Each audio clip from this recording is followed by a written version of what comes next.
Members, please take your seats.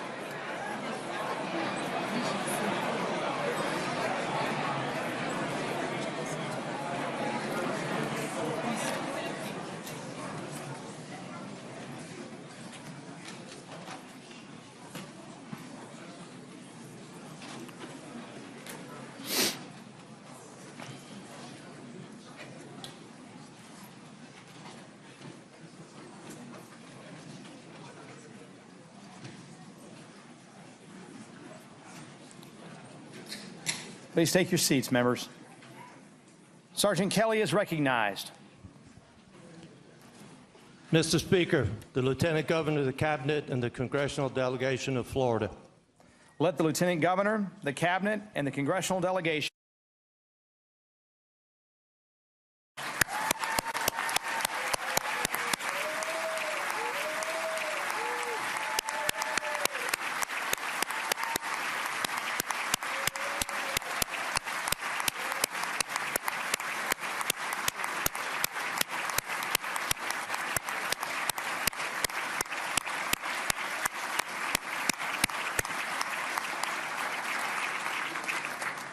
Sergeant Hosford is recognized.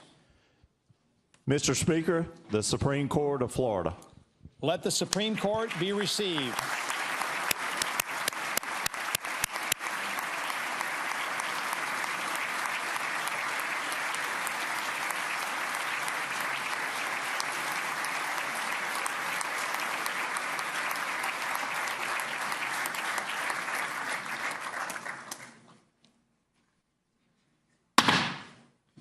The joint session will please come to as is customary on this occasion. It is my honor to present the gavel to the President of the Senate with a request that she preside over these proceedings.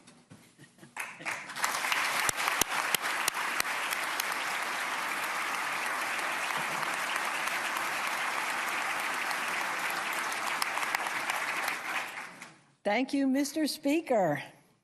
The chair declares a quorum present. Or the same. I'm not used to this podium. It's pretty cool. You can have it back. The members and visitors in the gallery will please rise for the prayer. Today, the prayer will be offered by the Most Reverend Eric Pohlmeyer, Bishop of the Diocese of St. Augustine. Bishop Pohlmeyer, please approach the well to offer the prayer.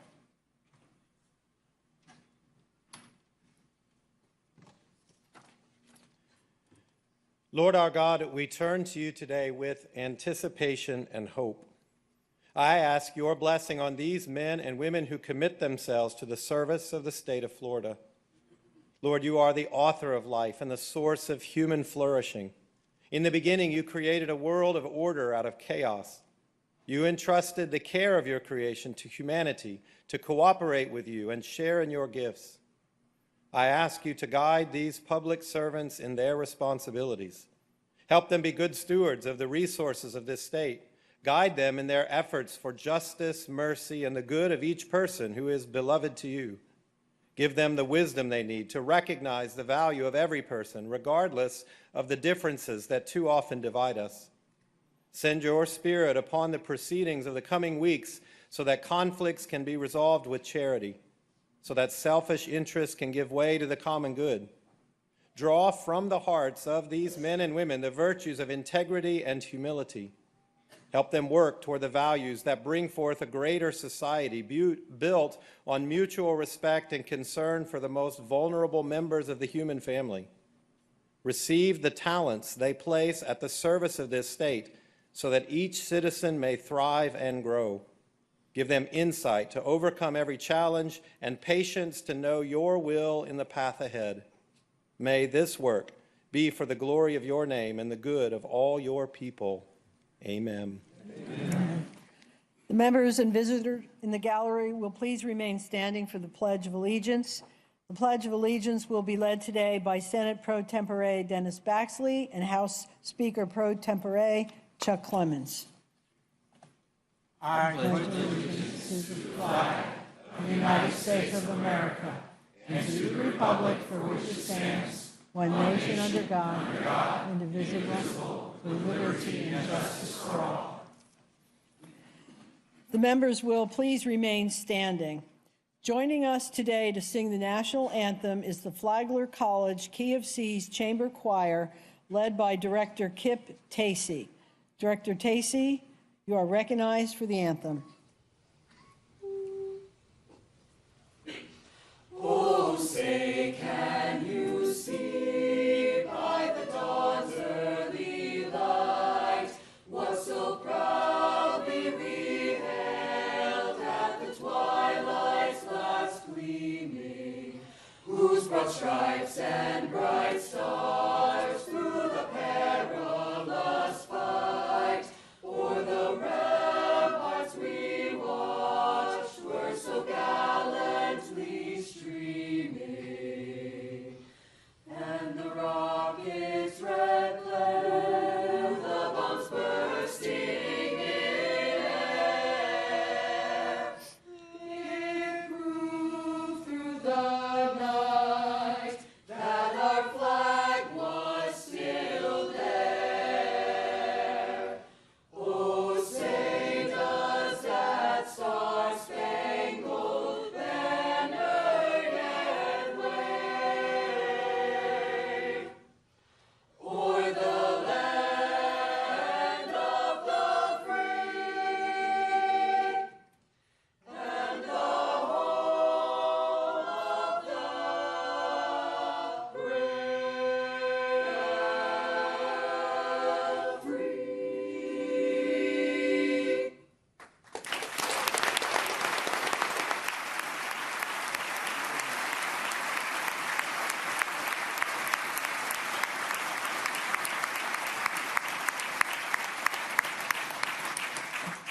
Members, you may be seated.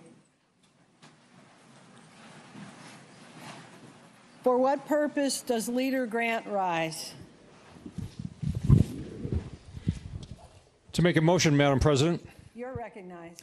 Madam President, I move that a committee be appointed to notify the governor that the joint session is assembled and ready to receive his message. Leader Grant moves that a committee be appointed to notify the governor that the joint session is assembled and ready to receive his message. All in favor say yay. Yay. Opposed say no. Show the motion adopted. On behalf of the Senate, I appoint Senator Broxson, Senator Perry, Senator Torres, Senator Stewart, and Senator Hudson, who will serve as co-chair. And on behalf of the Speaker, I appoint Representative Tom Cow, Representative Masulo, Representative Stevenson, Representative Hart, Representative Valdez, and Representative Payne, who will serve as co-chair. The committee is excused to perform its assignment.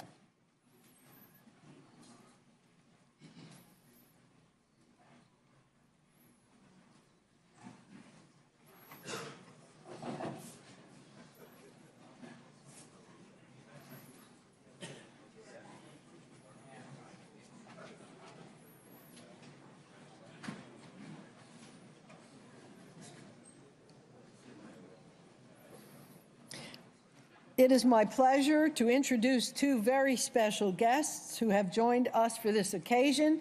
Speaker Renner's wife and life partner, Adriana Renner.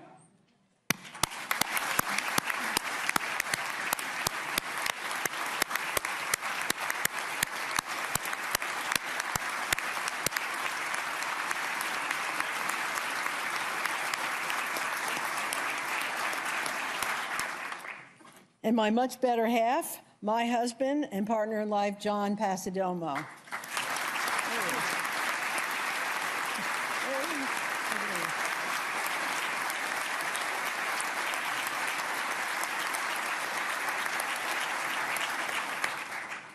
The joint session will stand in informal recess to await the arrival of the governor.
You're up, buddy. You gonna introduce me? She is. Okay. You want a water? I'm good. I'm good.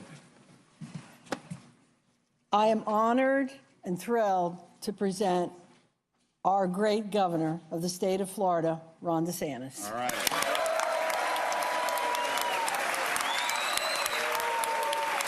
Thank you. Thanks so much. Thank you. Thank you very much.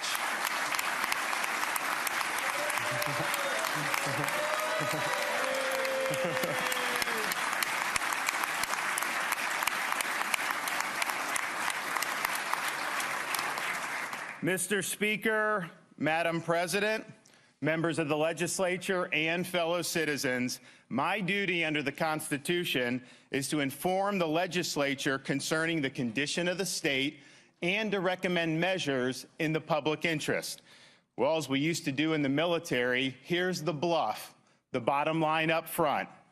Florida is #1, and working together, we will ensure that Florida remains the #1 state in these United States.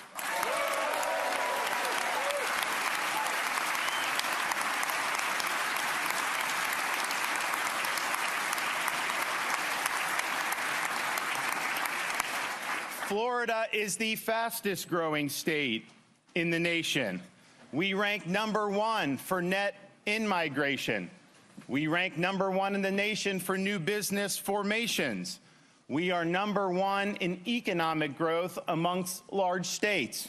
Florida has more people employed today than before the pandemic.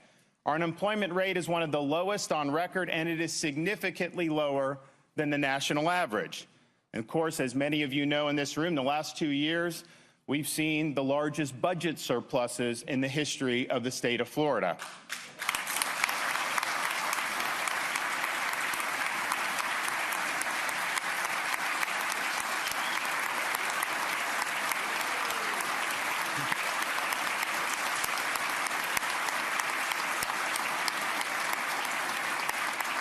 And we do that with having the lowest per capita state tax and lowest per capita state debt burdens amongst all large states.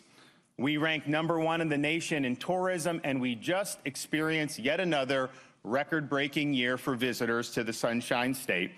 We are #1 in law enforcement recruitment and support.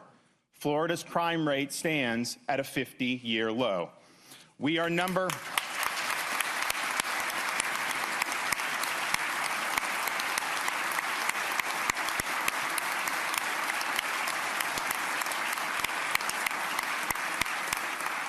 We rank #1 in the nation for education freedom.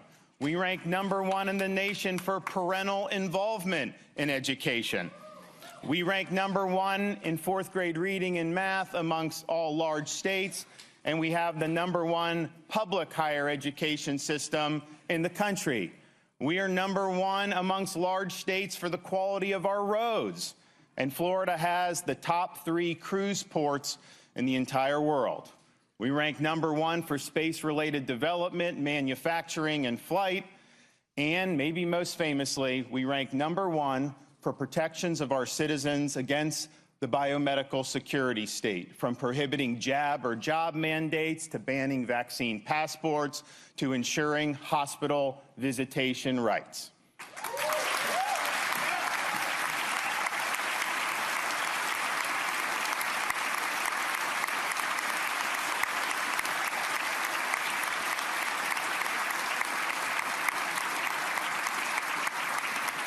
We defied the experts. We bucked the elites. We ignored the chatter. We did it our way, the Florida way. And the result is that we are the #1 destination for our fellow Americans who are looking for a better life.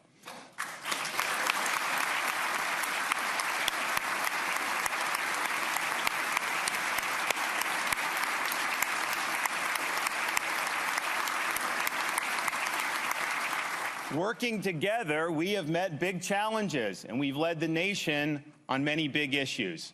We don't make excuses. We don't complain. we just produced results. Florida stepped up in times of crisis. In September, Hurricane Ian smashed into Southwest Florida and barreled across our state. It left catastrophic damage in its wake, including the destruction of the Pine Island Bridge and the Sanibel Causeway. Local island residents were told it would take 6 months or more to restore the bridges, and so they appealed to the state for help. We took up the challenge, and 3 days later, we opened a rebuilt Pine Island Bridge.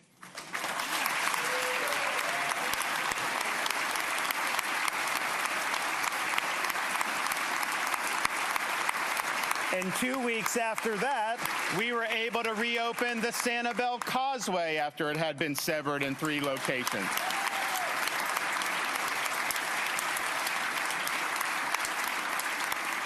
We're joined today by Stephen Soloway. If you can stand and be recognized, he's a business owner on Pine Island. In the immediate aftermath of the storm, he was helping residents by boat bring supplies for people that were in need. He has said that the reopening of the bridge was a godsend for the folks on Pine Island. They are coming back, and God bless you, sir.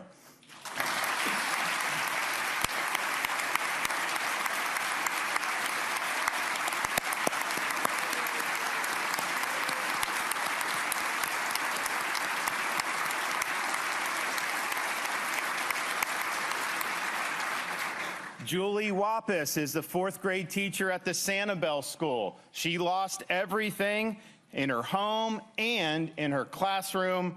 They had to have the school take place on the mainland, but because of the rebuilt causeway, a faster recovery has been facilitated, and the school is now back open on Sanibel Island. Thank you for your service.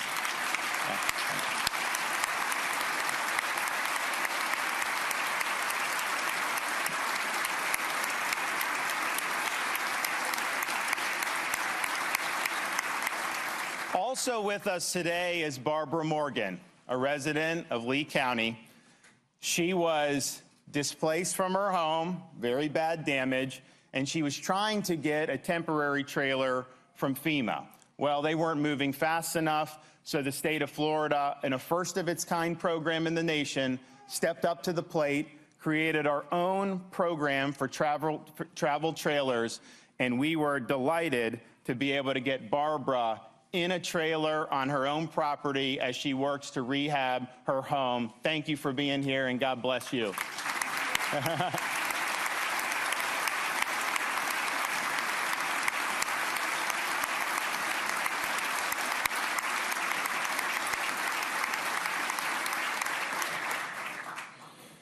We've also delivered for all Floridians much-needed economic relief. Due to the excessive spending and printing of money by the federal government, Americans are living through the worst period of sustained inflation in decades. We've worked together to reduce the pain of inflation by enacting over $1 billion in tax relief in this current year's budget and by slashing tolls by 50% for Florida commuters for this calendar year. That will save some families more than $1,000. Thank you, legislature, for stepping up for our consumers.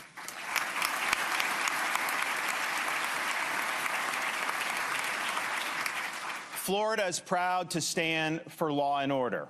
We are tough on crime, and we support the men and women of law enforcement. And we have made it very clear to prosecutors who believe they can disregard the law, you will be held accountable.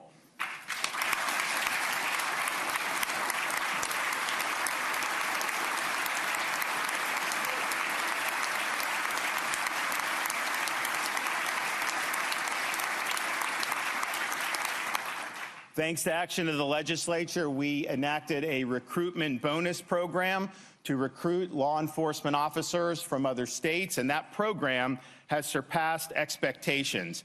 Joining us today is Officer Mercedes Phillips from the Cape Coral Police Department. She was able to take advantage of this program, received a $5,000 signing bonus this summer, leaving Montgomery County, Maryland, now working in Cape Coral. And guess what? She got here just in time for the hurricane. but she wouldn't trade what she's done, and she's made a great move. So thank you for your service, and we're happy to have you in Florida.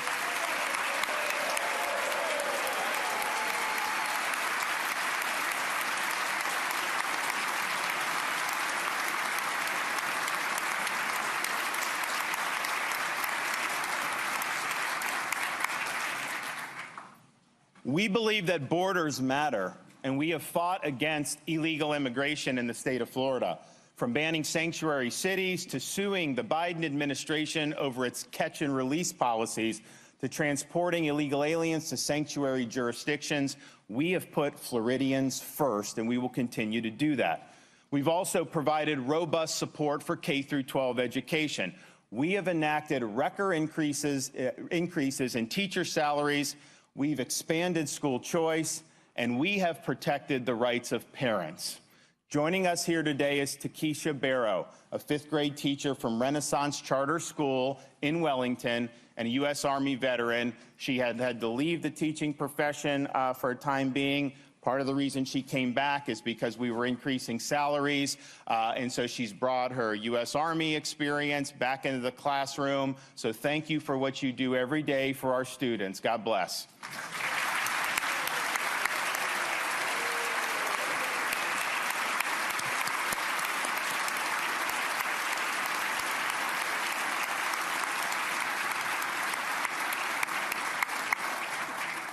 Joining Ms. Barrow is Melissa Ann Match. She's a seventh-grade math teacher from Clay County, and she is the 2023 Florida Teacher of the Year. Thank you for what you're doing.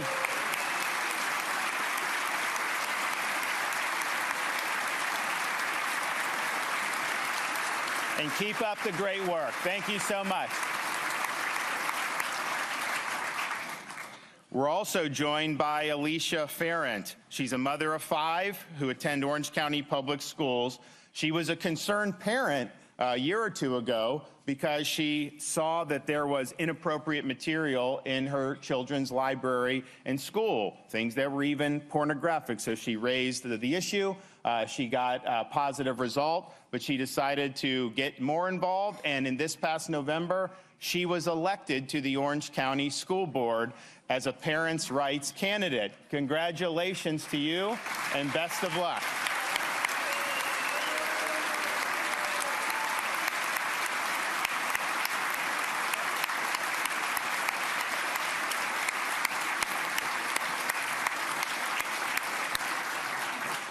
We believe in workforce education, and we've expanded opportunities for Floridians to obtain certifications and credentials. A 4-year degree from a traditional brick and ivy university is one way you can be successful. It is not the only way. Joining us here today is Kirk Corwin. He's a driver with Walpole, Inc. He was able to get his commercial driver's license through one of our programs here in the state of Florida. He was also spared his job when the legislature came in and we protected against the vax mandates. So thank you for stepping up, and thank you for fulfilling an important role in our economy.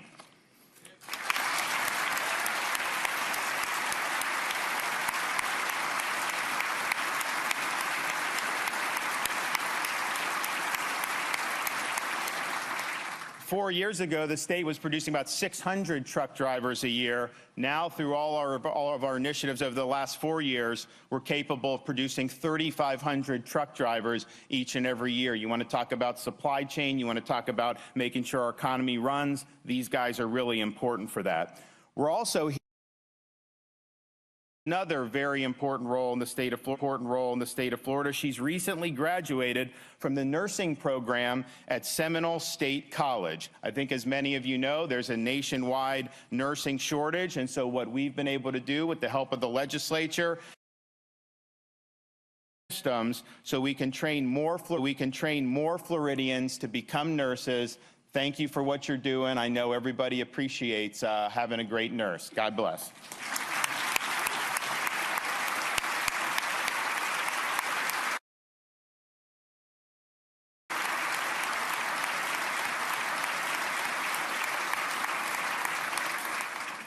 Florida has provided the strongest protections for medical freedom during the coronavirus pandemic of any state in the country. We have prohibited COVID shot mandates in schools. We have banned vaccine passports, and we have protected Floridians from losing their jobs due to their personal decision about whether to take or not take the COVID jab. We're joined here by Dr. Tim Boyette. He's a radiologist, and his job at a hospital in the Panhandle was saved due to the actions of the legislature to provide protections for all Floridians. No Floridian should have to choose between a job they need and a shot they don't want. Thank you, doctor, for standing strong.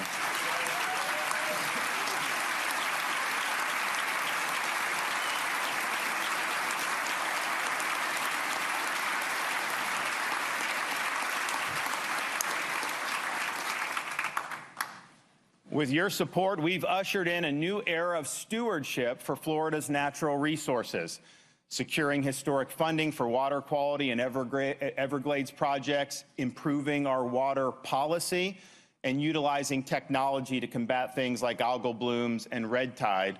We promised to leave Florida to God better than we found it, and we are making good on that promise. November's election results represent a vindication of our joint efforts over these past 4 years. The results also vest in us the responsibility to lead and provide us the opportunity to shoot for the stars. Boldness, be our friend in this endeavor. We have a lot we need to accomplish. Our $2 billion tax cut package is the largest tax cut package in Florida history. It will help many who need relief from inflation, especially our Florida families.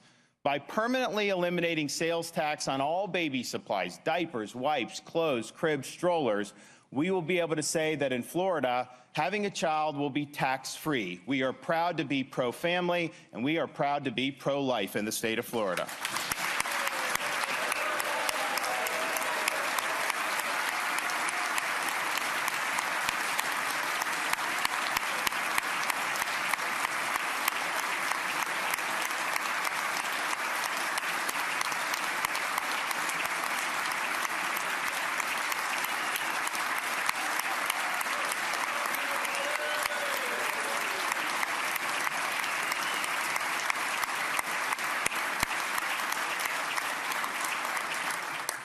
Floridians are also harmed by inflation when it comes to the prices of prescription drugs, especially due to pharmacy middlemen.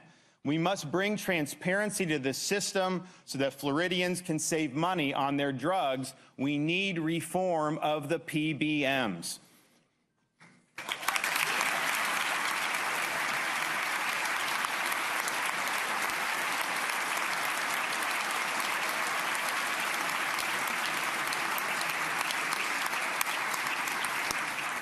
While our economy has consistently outperformed the nation as a whole, Florida's lawsuit-happy legal climate is still holding us back. The legal system should be centered on achieving justice, not lining the pockets of lawyers. Speaker Paul Renner is stepping up to deliver much-needed legal reform, and I thank him for helping Florida reach its full economic potential. Thank you, sir.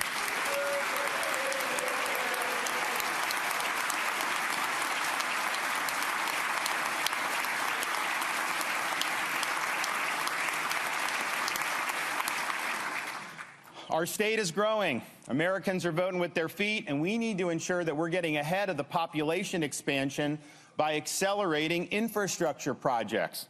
Our Moving Florida Forward infrastructure initiative will expedite 20 major interstate and roadway projects over the next 4 years. This will allow these projects to be completed a decade ahead of schedule, and just think of how much time that will save Floridians from having to sit in the awful traffic that they sometimes have to do.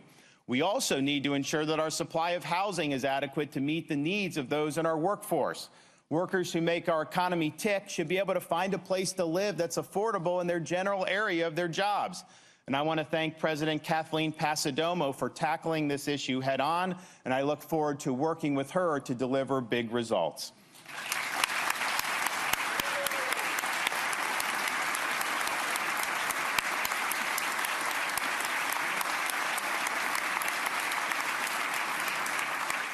We must continue our stewardship of Florida's natural resources by supporting additional water quality and Everglades restoration efforts, enhancing protection for our coastlines, and establishing the Indian River Lagoon Protection Program. We are truly making history with our conservation efforts. Let's not stop now.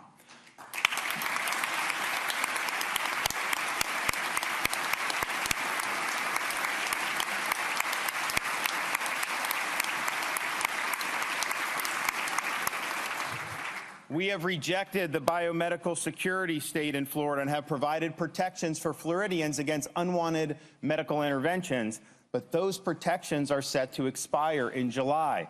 It's important that we make all of these protections permanent. Protection from medical authoritarianism should not have an expiration date in the free state of Florida.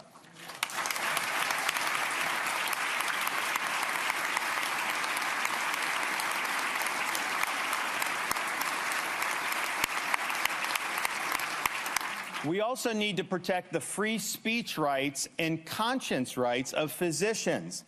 The medical establishment whiffed an awful lot during COVID, and physicians who follow the evidence should not be penalized simply because they buck a stale consensus.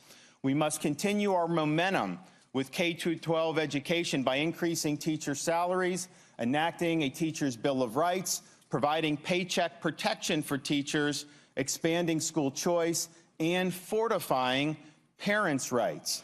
Our schools must deliver a good education, not a political indoctrination.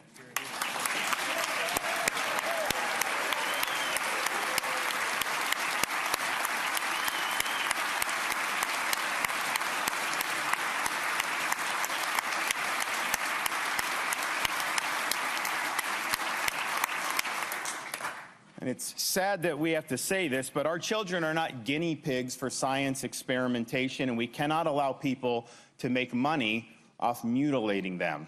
Chloe Cole is now a young adult, but she was receiving puberty blockers at age 13, and she underwent a double mastectomy at age 16. She's now an advocate against allowing these procedures for our children. Chloe, thank you for your bravery. And the people of Florida and the legislature should heed your advice and provide protections against these procedures.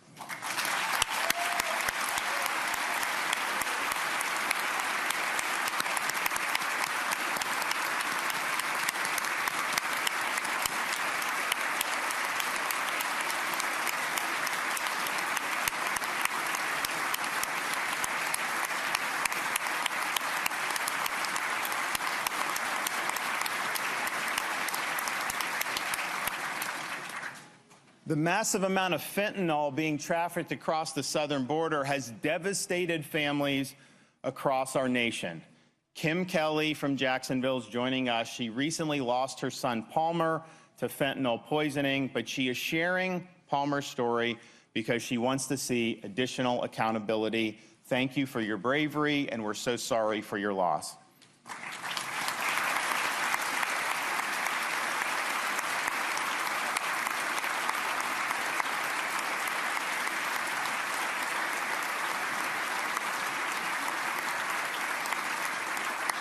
We need to increase penalties for fentanyl dealers, especially those who target our children.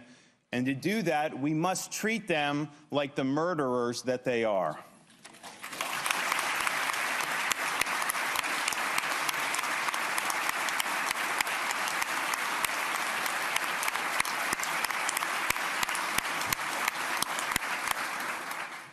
We must further strengthen our laws against illegal immigration by enhancing employment verification, increasing penalties for human smuggling, and further disincentivizing illegal migration to the state of Florida.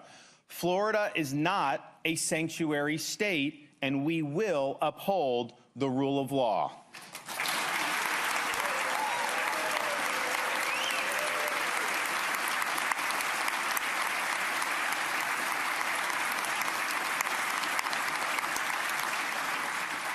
Joining us here today is Stacy Kazuba. She's from Sarasota. Nearly 2 years ago, an illegal alien broke into her home and sexually assaulted her. He should have never been in this country in the first place, and if the federal government had done its job like it's supposed to, Stacy would never have been victimized. Enough is enough. Thank you for being willing to speak out and to share your story.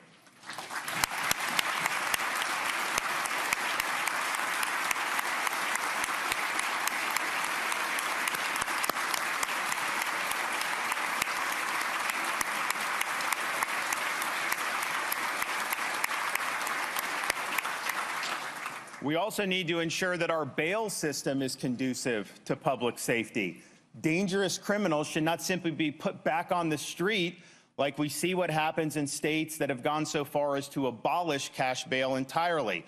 Police officers should not have to repeatedly risk his life to apprehend the same criminal over and over again.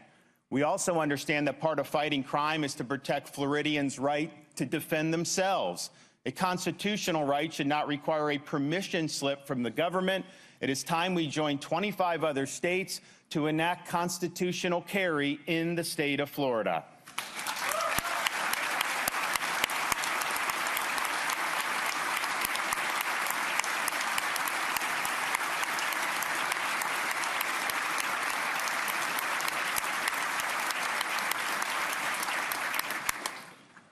The Chinese Communist Party represents the greatest economic, strategic, and security threat that our country faces. We in Florida have long recognized this and have taken action, such as by banning the CCP's Confucius Institutes at our state colleges and universities. Now we see the CCP trying to make strategic land purchases across the U.S., and our message in Florida is very simple. We will not allow land grabs by CCC-backed businesses in our state.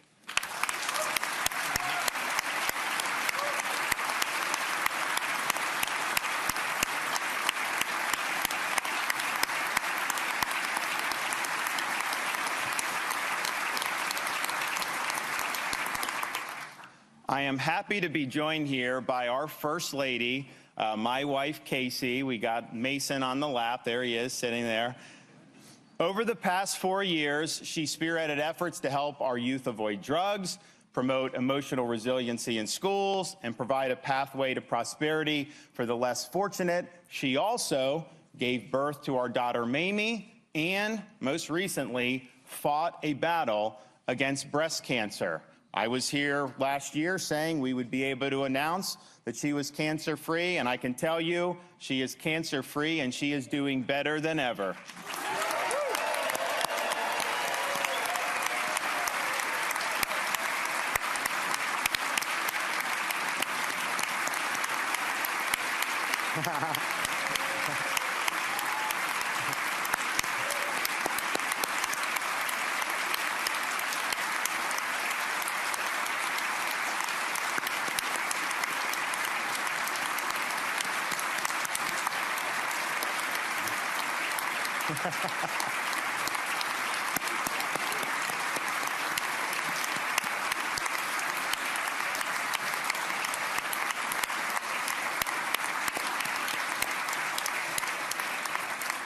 Now, she's taken her experience as a cancer survivor and helped to launch the Cancer Connect Collaborative, which will rethink Florida's battle against cancer by breaking down long-standing silos between researchers, cancer facilities, and medical providers to provide and improve research and treatment.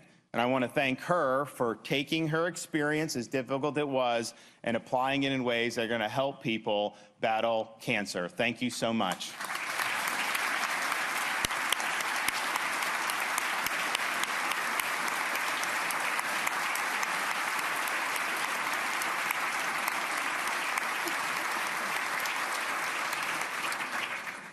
So we find ourselves in Florida on the front lines in the battle for freedom. Together, we have made Florida the nation's most desired destination, and we have produced historic results. But now's not the time to rest on our laurels. We have the opportunity and indeed the responsibility to swing for the fences so that we can ensure Florida remains #1. Don't worry about the chattering class. Ignore all the background noise. Keep the compass set to true north. We will stand strong. We will hold the line. We won't back down. And I can promise you this, you ain't seen nothing yet. Thank you all. God bless you.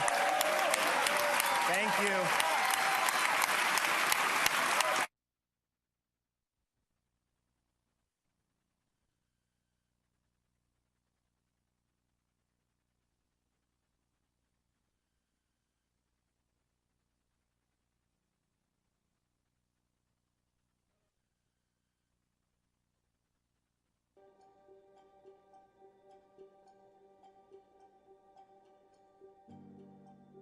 Friends and fellow Floridians, our home, the great state of Florida, has much to be proud of. We're the third most populous state in the union. We have a booming, tourism-driven economy that continues to grow each and every day. We have a world-class environment that shapes our way of life with a diverse patchwork of Floridians who celebrate our differences as strengths, while finding common ground on the need for lower costs with higher pay, easier access to affordable health care, safer communities free from gun violence, a good education for our children, and a love of freedom. Real freedom. By my democratic view, much of this has been put at risk by the divisive agenda of a governor vying to be the most conservative in the nation. Banning books? That's not freedom. Limiting protests against the government? That's not freedom. Claiming to be pro-business, yet attacking Florida's businesses, both big and small? That is not freedom. Forced pregnancy and birth, even in cases of rape and incest? That is not freedom. Floridians struggling with the skyrocketing cost of living? That is not freedom. This, my fellow Floridians, is the true state of our state. The party of supposed limited government has developed a taste for control, and with it, an aversion to accountability. Hiding behind a brand of freedom I don't recognize, while the governor amasses nearly unchecked power. We must all pay attention to what's happening over the next 60 days, because under the current state of affairs, things have already gone both too far and yet not far enough. My fellow Floridians, I'm addressing you as the proud leader of the Florida Senate Democratic Caucus, a strong, diverse group of committed warriors fighting on behalf of everyday working people, but also as a lifelong Floridian and the mother of 2 young kids with grave concerns about the path of our beautiful great state. It's true, Florida's economy is booming, but from the southernmost point to the Gulf shores, working people continue to struggle. When Floridians can't earn a living wage to create their own version of the American dream, it's time to ask ourselves why. When homeowners can't afford property, health, and car insurance with no relief in sight, it's time to ask why. When the elderly can't afford health care and families are having to ration insulin, it's time to ask why. When teachers and first responders can't afford to live in the communities that they serve, it's time to ask why. This is the true state of our state, and Floridians, you deserve better. We deserve real freedom to earn a living wage, to exercise freedom of uncensored speech, written or spoken, to be free from gun violence, to work jobs that allow us to afford the basics and still have some left for savings, and to do something special with and for our kids. That's the Florida that Senate Democrats are fighting for. Our caucus is fighting for Siobhan and Ricky and Christina, for Maxwell and Tracy and Stella, for Onelia and Paisley, for Yoni and Bernardo. Real people in communities across this state who work hard and deserve more. That's why Senator Tina Polsky is fighting to make sure first responders and their families can afford homes to live in. It's why Senator Rouson is fighting to make sure healthy food is not just for the wealthy. It's why Senator Thompson is sounding the alarm on Medicaid asking why Republicans are turning away federal funds to keep Floridians poor and sick. It's why Senator Jones is leading the fight to keep AP Black history in schools, and why Senator Berman is fighting to raise teacher pay. It's why Senator Davis is fighting for mental health care reform. And it's why Senator Osgood is fighting to help returning citizens find housing. It's why Senator Torres is fighting for our veterans. And it's why Leader-designate Pizzo is fighting for accountability, going the extra mile, suing the governor over illegal and immoral migrant flights. It's also why Senator Stewart is fighting to protect our natural resources, and why Senator Powell continues to fight for clean drinking water for his daughter. And it's why I'm fighting to permanently remove the regressive tax on diapers for infants and adults, because parents shouldn't have to choose between putting gas in the car or buying clean diapers for their baby, or for their own parents, for that matter. Florida Senate Democrats and our Democratic colleagues in the House are here fighting for each and every one of you. We don't fear diversity of opinion, for we stand together, united by one common goal: creating a better, safer, truly freer, and more affordable state for you and your family. A better state of this state, because it's what we all deserve. My friends and fellow Floridians, the time has come to lift up your voices, to speak up and to speak out, because if we don't, things will only get worse.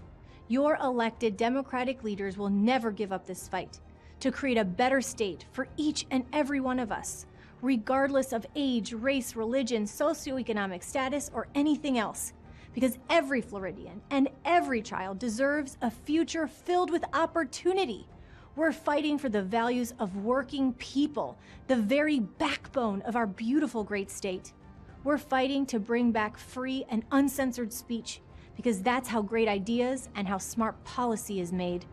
And we're fighting because we believe that at the end of the day, we're all Floridians, friends, and neighbors first. We must all be allowed to live a truly free, safe, and prosperous life.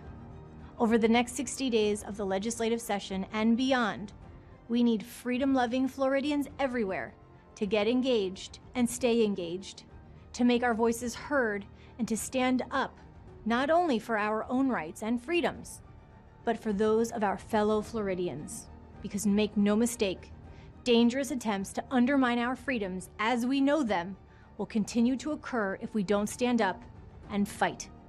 The powers that be have come for workers, for equality, for Black history, for public education, for your local government, for access to the courts, for voters, for women and for girls, for survivors of sexual assault, and for everyday people just trying to get by. Make no mistake, we are only as free as the least free among us, and together, we must fight. Hello, I'm Fentress Driscoll, and I am the leader of the Florida House Democratic Caucus. I grew up here in Florida, in Lakeland, between Tampa and Orlando. My mother was a school teacher, and my father was a dispatcher. All my life, I have been proud to be from Florida. Being from the Sunshine State meant that our home was unique. Southern hospitality blended with snowbirds from up north and immigrants from the Caribbean. You could hear New York accents ordering sweet tea or cafecito. And despite being one of the most diverse places in America, we were all Floridians. Imperfect, maybe a bit eccentric, but one people. Lately, it's getting harder and harder to feel like that. Lately, it seems like the story of our state is really the tale of two Floridas. In one Florida, Ron DeSantis' Florida, it feels like we are constantly being told to be angry about something, some new enemy to fear or hate. And lately, the policies coming out of Tallahassee have become more and more shocking, unconstitutional, and downright ridiculous. Democrats aren't the only ones saying so. Even conservatives are starting to react in horror to some of the ideas floating around the halls of the Capitol. It is embarrassing. Our home doesn't need to be a punchline because of hurtful or backward political stunts. We are Florida. We should be better than that. There was a time when this process was different, when important bipartisan bills outnumbered the clearly unconstitutional legislation that grabs national and international headlines lately. When the legislature was a check on the executive branch, when even Lawton Chiles and Jeb Bush didn't get their way all of the time. Those days are gone, unfortunately. We've seen our own state government punish teachers, families, local leaders, and businesses that want something different from the DeSantis vision of Florida.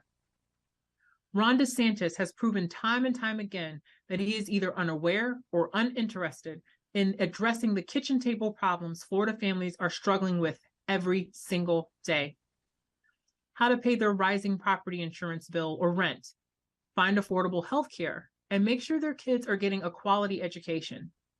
These are the issues that families talk to us about back home. But we have a governor who was so obsessed with woke that he is asleep at the wheel. And all of his culture war victories have economic defeats built into them. Books are banned and librarians are terrified. He attacks AP African American history and DEI. The governor whitewashes our history, rewriting what Floridians know to erase Black and brown people. And all the while, our teachers are still among the lowest paid in the nation. He talks about empowering parents, yet he stands looking over the shoulder of every parent and doctor in the state, shutting down gender-affirming care and targeting our transgender youth. He is literally trying to force LGBTQ Floridians out of public life and back into the closet.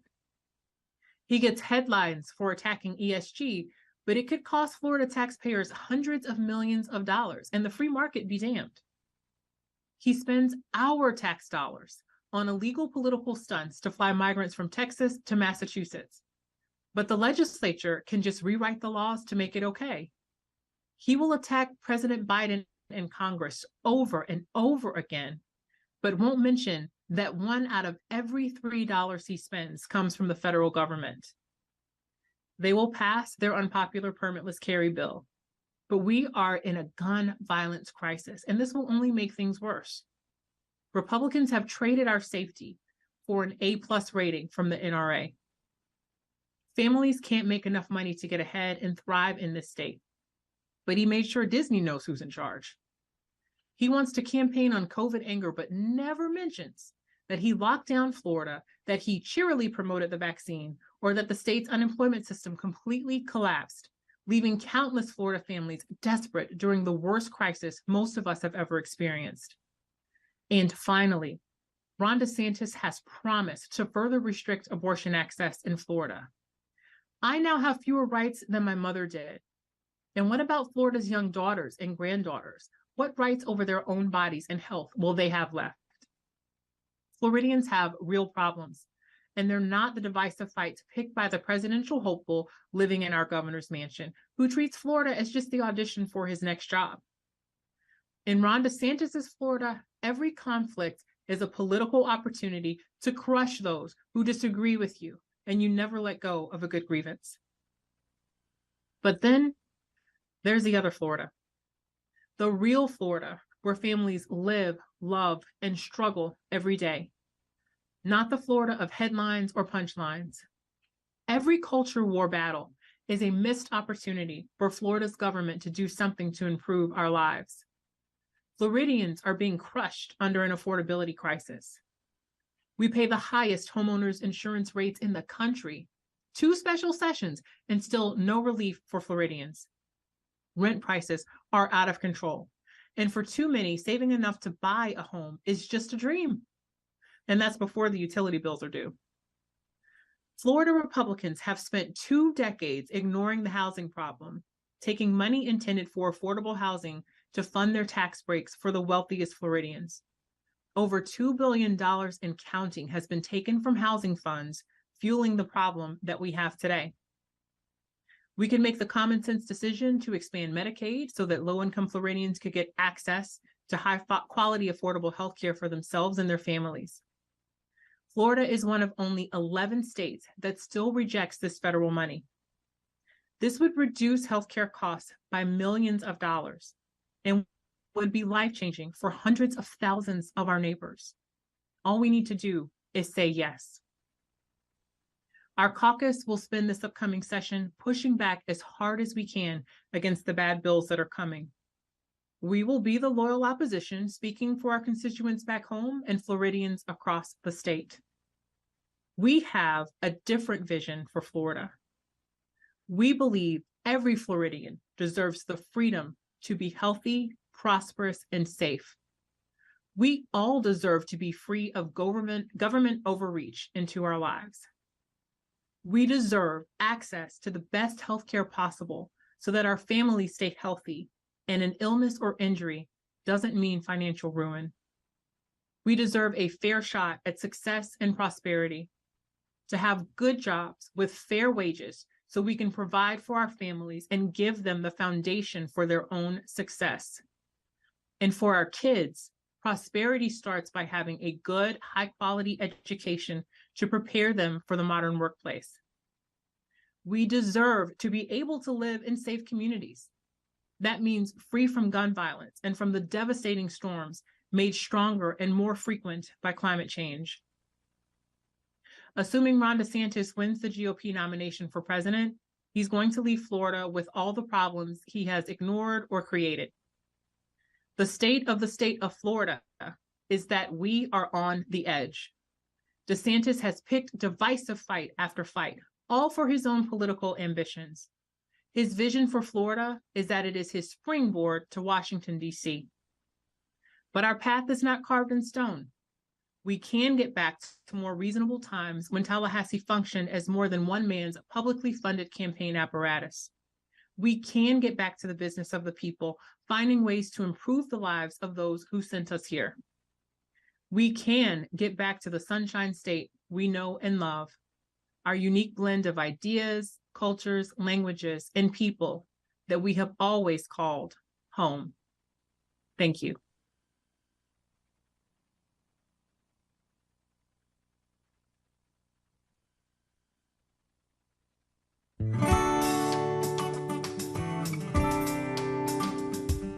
You are watching the Florida Channel, a public service made possible by the Florida Legislature, WFSU-TV, and Florida State University.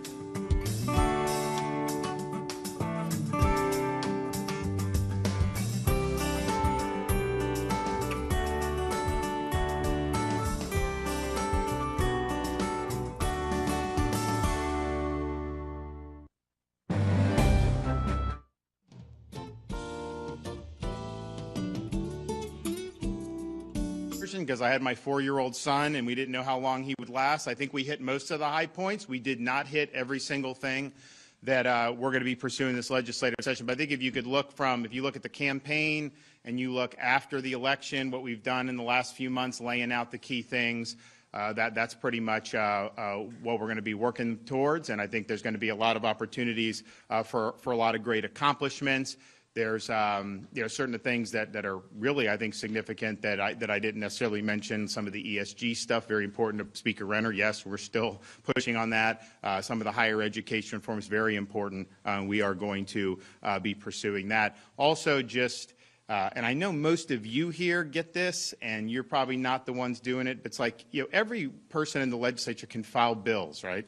I see these people filing bills, and then there's articles with my face on the article saying that, oh, they're going to have to, bloggers are going to have to register for the state, and it's like attributing it to me. And I'm like, okay, that's not anything that I've ever supported. I don't support. I've been very clear about what we're doing, and so people have a right to file legislation. They have a right to do different types of amendments and all that other stuff. But the Florida, a whole 120 of them in the House and however many in the 40 in the Senate, they have independent agency to be able to do things. Like, I don't control every single bill that has been filed or amendment. So just as we go through this session, please, understand that. But I do think it's going to be very, very productive. We were given an opportunity. I mentioned it's vindication to win a big victory and sweep in so many people in the legislature, but really it gives us an opportunity and it's a responsibility to make sure that that we get this right. So we're looking forward to being able to do that. Okay, we will go. Is Forrest Saunders here? Okay, go ahead. I was curious what your thoughts are on this 6-week abortion ban that was filed today, basically taking the state from 15 going to 6, but with exceptions for rape and incest. What are your thoughts on that bill? Yeah, I mean, I think those exceptions are sensible, and like I said, we welcome pro-life legislation.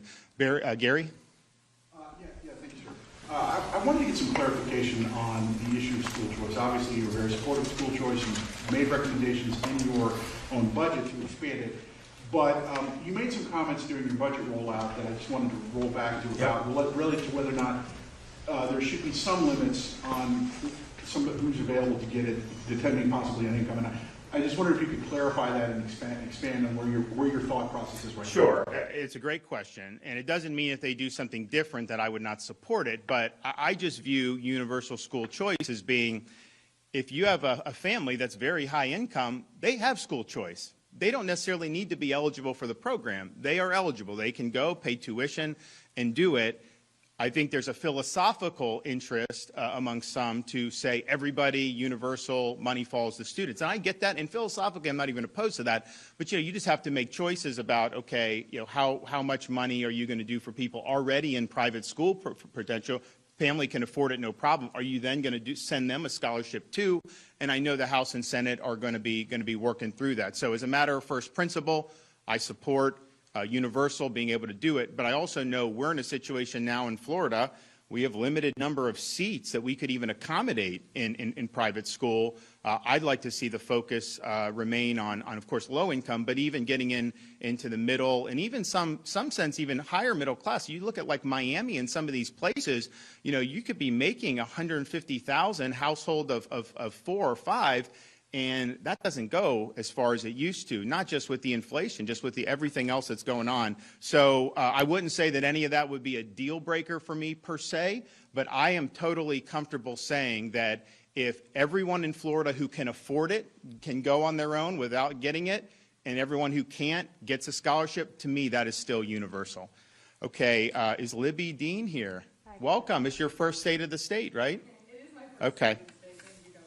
I just wanted to ask you, the legislature is moving forward with permitless carry legislation, and you have said that you would support open carry legislation. Is that something that you'd like to see the legislature push for? So I've been very clear. I support all of it. Now, if you look around the country, 25 states have concealed permitless carry. 37 states have unlicensed open carry. So the open carry is something that has been less of a big deal than the concealed carry. And in fact, Florida is one of only 4 states, California, Illinois, New York, Florida, and the District of Columbia, that do not allow any open carry at all. And so that's typically not the group of states we want to be in, particularly when it comes to exercising core rights. I think if you talk to most people, though, and you go to those 37 states, do you see a lot of people open carrying in those? No, you actually don't. I think it's just people want to know that, hey, this is a constitutional right. I shouldn't be put in jail because I'm exercising it. So I don't think it would change very much, but I do think it would just tell people, yeah, it is a right. Now, I do know that there's people that think in Florida that the concealed is not as big a deal as the open. All I say is that that's the complete opposite how most people have viewed this over the years. They viewed open as less of an issue than the concealed. Why? Because if it's open, people can see what's there. If it's concealed, it makes it easier for somebody to potentially do a crime. Now, I'm going to sign what they do. So if they do a permitless bill and that gets to my desk, I'm not going to veto that because it didn't necessarily include everything I want. Javier. Governor, what you've accomplished the past 4 years, you've kind of been praised for it. How can you outdo yourself in the following 4 years for what you've done? Well, the last sentence of my speech, you ain't seen nothing yet. I think that there's a lot of opportunities to do even more. Some of these things got jammed up last time. We'll get across the finish line. There's also new issues that we're now tackling probably more aggressively. So, for example, higher education. You remember when I came in, we worked hard to set up the Institute of Politics at Florida State, and then the FIU Adam Smith Center, modeled after the James Madison Center at Princeton. And the idea is, could you have a place that would have kind of classical education? People say it's conservative, but honestly, that used to be universal, that everybody would want that type of an education. And so we tried to do that. Not sure that it was as effective as we wanted, and so now we're looking to do things that are a little bit more significant there. But I think at the end of the day, it's going to be really, really good. So yeah, this will be the most productive legislative session that we've had. And I think if you look, we did very well that first one. People are like, man, good job. And then we did better the next, better the third, and better the fourth. So we've kind of outdid ourselves every year. I think we can do it this time. But after this, if we get all this done, that's going to put us in a really good position going forward. Neil McCabe, are you here? No Neil McCabe? Okay. Do we have Dan from Epic Times? Are you here? No. Christine Sexton, are you here? I'm here. Okay. You got one? Yeah, I do, Governor. Thank you. In terms of lawsuit reductions, can you tell me what made, I know the chambers are supportive of it, as are you. There's a lot of bills out there. Can you tell me why things like medical malpractice and nursing home protections aren't in that main bill? So that's up to the legislature. What I told Paul, the speaker, I said, I'm for legal reform. You guys be as ambitious as you can. I'm for it. Clearly, when you look at how our legal system is set up, it is designed in the state of Florida to invite litigation rather than invite settlement. And you see that part of the reason we've had problems with property insurance, which we've addressed. We're going to have to do more there.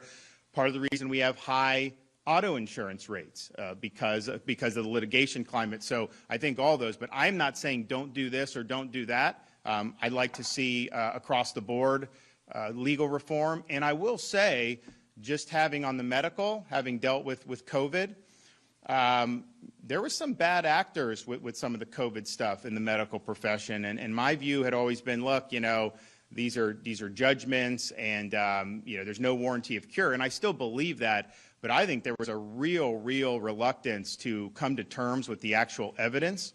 And I think that they were doing things, even to this day, some of these things like remdesivir, I don't think that there's a great foundation for that. And so when you see that, you're like, man, are we really going to be saying that people who may have been harmed by this aren't going to be able to go? So I think there's certain things you want to have causes of action for. I think it's just a question of how do you structure it. And what you don't want is to structure it so that the incentive of an innocent defendant is to settle because it's more expensive to contest it than to go ahead and just pay some type of ransom. That's when you get into the problems, and I think that's why we've had so much. Yes, sir. All the way up from South Florida. Yes, sir, okay, all right. Two quick things. With respect to abortion, would you support a full ban? And when we interviewed Democrats on the way in this morning, they say important items are being neglected, like housing crisis, like insurance premiums, like climate change.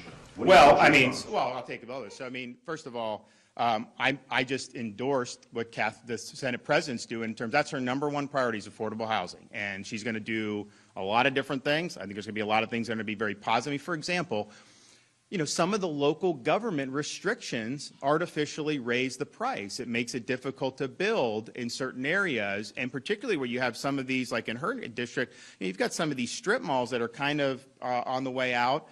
You could definitely have like some mixed-use stuff. So I think she's got good ideas. I think you're going to see some good stuff there for sure. On the insurance, we, of course, did 2 special sessions last year for homeowners insurance. There's going to be more insurance reform with the overall legal climate, but that clearly is driving increased costs. You probably, look, I'm open to doing even more on homeowners. This is not something you can just snap your fingers on. I will say that for the first time in probably a couple decades, you actually have some of these companies really looking closely at Florida's market now.